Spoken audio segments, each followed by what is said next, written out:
Há mais de 6 anos, este prédio, que fica na esquina da Avenida São João com a Ipiranga, estava abandonado. Mas em novembro do ano passado, ele foi ocupado pela Frente de Luta por Moradia, numa ação coletiva com outros movimentos que chegaram a ocupar 12 prédios na cidade. Eu vou conversar agora com Osmar Borges, ele é o coordenador da Frente de Luta e vai contar pra gente a expectativa dessa operação. Existe uma preocupação para onde essas famílias vão ser alojadas, se realmente a prefeitura vai dar um atendimento para as mães, as crianças, principalmente os chefes de famílias que não têm para onde ir. A gente sabe que a gente não tem para onde ir, até agora a prefeitura não veio atender a gente, coisas que eles prometeram e até agora não cumpriram, né? A gente sabe que a gente vai sair, a gente não vai resistir, a gente vai sair do jeito que eles pediram, entendeu? Só que a gente está muito triste com a mãe que quer pôr seu filho na rua. Algumas pessoas nunca passaram por esse tipo de situação e estão preocupadas com o que pode acontecer. Maria Rosângela, mãe de 7 filhos, diz que há 3 dias não consegue dormir. Eu estou muito tensa, não estou dormindo mais. Já passei 2 noites chorando, imaginando como que vai ser lá fora. Que eu nunca vivi assim, na rua mesmo com as crianças. Vai ser a primeira vez que eu vou viver na rua com meus filhos. Cosme, tem muita discussão em torno da segurança no centro da cidade de São Paulo, por exemplo, que é um lugar que durante o dia é super povoado, cheio de escritórios, todo mundo trabalhando, à noite fica vazio e vira ponto de violência, de drogas e tudo isso.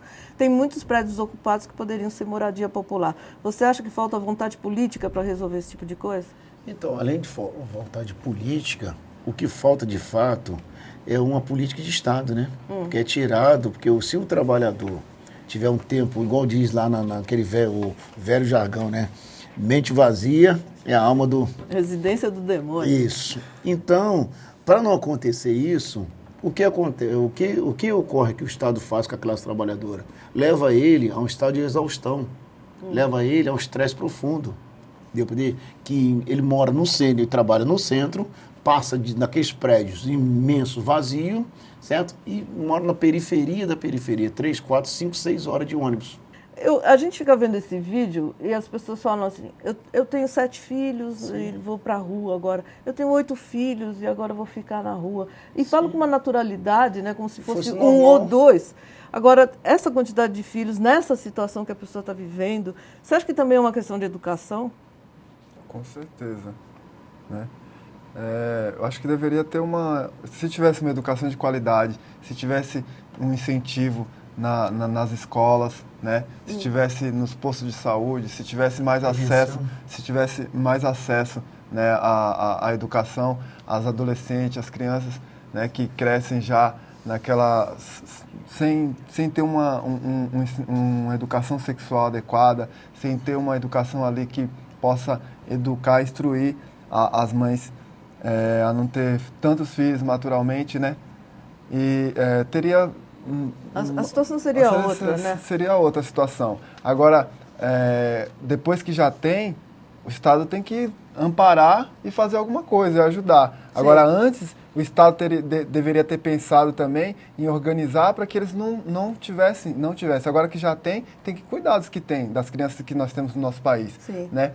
E preparar também para que futuramente não venha continuar da mesma forma que está. Uma mulher com 7 filhos na rua sem ter onde morar, né? Jogada, faz ocupação, vai para um barraco de lona, chega lá, eles despejam, ou vai para um prédio público, né? Um prédio abandonado lá, que está lá abandonado todos os anos, aí eles vão lá, joga as crianças para fora do prédio, a mãe vai lá, fica debaixo da ponte com 7 crianças na rua, um absurdo.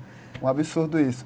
Deveria ter, nosso país deveria ter um pouco mais de educação também nesse sentido. Agora, já que tem esse monte de crianças que o Estado não cuidou, então é preciso resolver, é preciso amparar essas famílias em algum lugar. Vamos ver mais um vídeo. Mais uma vez, sem um teto para ficar, Márcia Maria, mãe de 8 filhos, revela que está bastante preocupada com o que pode acontecer morando na rua. Eu não posso nem pensar como vai ser meu dia e minha noite aqui. Entendeu? Agora mesmo eu vou ter que cuidar de comida para as crianças comer. Elisângela, grávida de 8 meses, há 2 anos participa do movimento na luta pela moradia. A gente não quer nada de graça. A gente só quer a oportunidade de poder comprar uma moradia onde que a gente possa pagar essa moradia, comer e cuidar das crianças. Simplesmente isso. Cosme, do que essas pessoas vivem? Então, a maioria... Elas têm emprego? Tem. É? Por incrível que pareça, tem. A maioria tem emprego e ela não ganha nem seria um conta-gota, certo? A gente costuma medir isso, é uma criança com febre. Sim. Certo? Que se a febre estiver muito alta, tem que tomar um remédio para controlar. Então, o Estado faz isso com as pessoas. Então, ela ganha o suficiente para não morrer de fome. Apenas. Só. Entendeu? Então, ela trabalha o dia inteiro, vende sua mão de obra o dia inteiro, certo? É por isso também que a gente vê as famílias com tantas crianças. Por quê? Porque o capitalismo precisa de mão de obras. E cada vez mais desqualificada. Cada vez mais que não sabendo semi-analfabeta. Que é o suficiente apertar um parafuso para dirigir. Eu não estou dizendo que as pessoas são todas analfabetas. Estamos dizendo o seguinte, quanto menos cultura, mais o Estado domina. Então, me diz uma coisa, como é que é a convivência, responde assim sucintamente para mim, como é que é a convivência nas ocupações? As pessoas convivem numa boa? Tranquilo. É uma coisa comunitária, todo mundo ajuda todo mundo? É Sim, assim? Primeiro que é o seguinte, a solidariedade entre a classe. Porque é o seguinte, entre nós lá, nós somos solidários na ocupação, porque assim, está todo mundo igual.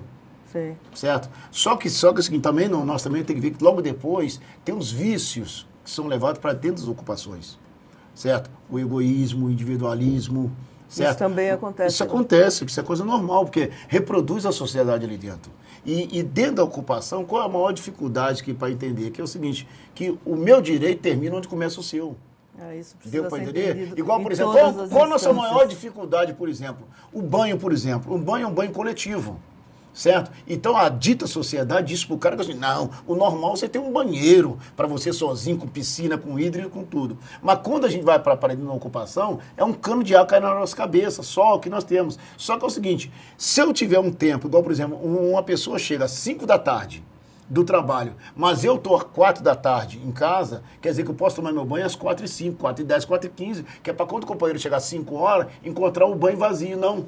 Esse vício burguês, o cara acha que tem que tomar banho a hora que ele quer.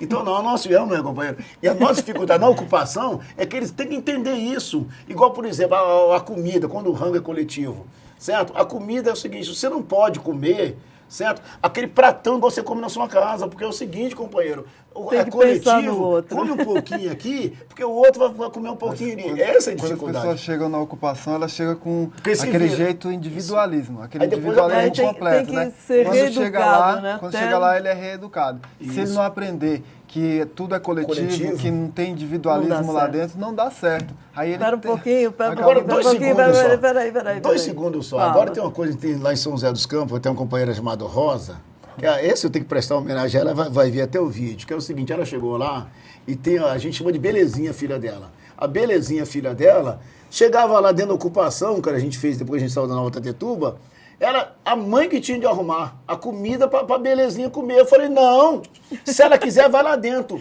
Deu pra entender como é que era o negócio? E ela não comia, não era criancinha de não, ela tinha, a Belezinha tinha, parece que 8 anos, 9, já é grandinha, já é uma mocinha, já, hoje tá mocinha de 18 anos, já, que nós estamos a 9 dentro da nossa ocupação. Então a Belezinha, e fazia pirracinha. Aí, quando nós ensinamos para ela, a comida estava lá, que era coletiva, ela aprendeu e hoje é uma das maiores militantes que a gente tem, é a Rosa. Michel, muito boa essa história. Michel, toca pra gente? Ok. Estou aprendendo várias coisas. Todos nós. E eu só queria fazer um comentário que quando você fala do Estado, né, que o Estado, mas na verdade o Estado protege os ricos, né? Sim. Então, né, quando a gente fala o Estado, parece uma coisa imaginária, né? Né, vai perdendo, talvez o cara que está assistindo vai perdendo até a força, fala, o Estado, aí tudo bem. Não, são meia dúzia de caras que detêm toda a grana, né? Bom, obrigado. Força da grana. Eu vou tocar uma música que está nesse DVD, que chama Michel Lemitrio na Montanha. Não sei se você vai falar depois dele. A gente já fala dele já. É um baião que eu fiz faz bastante tempo, eu vou tocar um pedacinho dele se eu lembrar.